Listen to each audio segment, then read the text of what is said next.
Hello friends, gyms કિચનમાં તમારું સ્વાગત છે। આજે હું તમારા માટે લાવી છું કાઠિયાવાડી દહીં તિખારીની રેસીપી। જો કોઈ ઘરમાં શાક ના હોય તો તમે આ બનાવી શકો છો। ખાવાની ખૂબ જ મજા આવે છે। દહીં લીધેલું છે અને બધા જ મસાલા લીધેલા છે અને જે કાચી મેથી આવે છે તે પણ આમાં લીધેલી છે।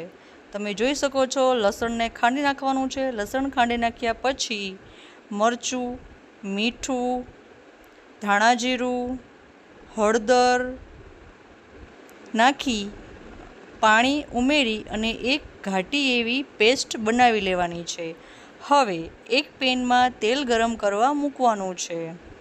તેલ ગરમ થાય ત્યારબાદ તેમાં આપણે બધો જે મસાલો હતો, આખી સૂકી મેથી, જીરું, લાલ મરચું, મીઠો લીમડો વગેરે નાખી અને સારી રીતે તેને તતડવા દેવાનું છે। બધો મસાલો સારી રીતે સતળાઈ જાય પછી તેમાં આપણે જે પેસ્ટ બનાવી હતી તે નાખવાની છે। તમે જોઈ શકો છો મેથી છે તે હેલ્થ માટે પણ સારી છે અને તમે વઘારેલા દહીંમાં નાખશો તો ખાવાની તો મોજ જ પડી જશે। અને એની સાથે જો બાજરાનો રોટલો હોય અને ચોરીને ખાધા હોય તો ખૂબ જ મજા આવે છે।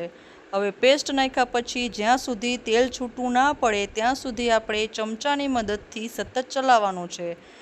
તેલ છૂટું પડી ગયું છે અને કલર પણ એકદમ ચેન્જ થઈ અને લાલ થઈ ગયો છે, તમે જોઈ શકો છો।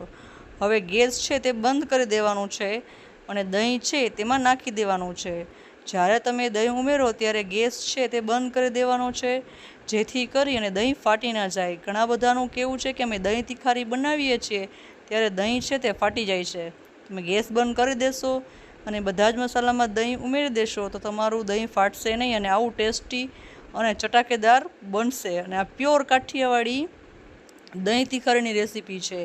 તો મિત્રો, મારો વિડીયો ગમ્યો હોય તો લાઈક, શેર અને સબસ્ક્રાઈબ કરી દેજો અને મને જરૂરથી જણાવજો કે તમને મારો વિડીયો કેવો લાગ્યો।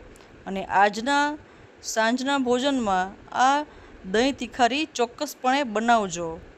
Thank you for watching.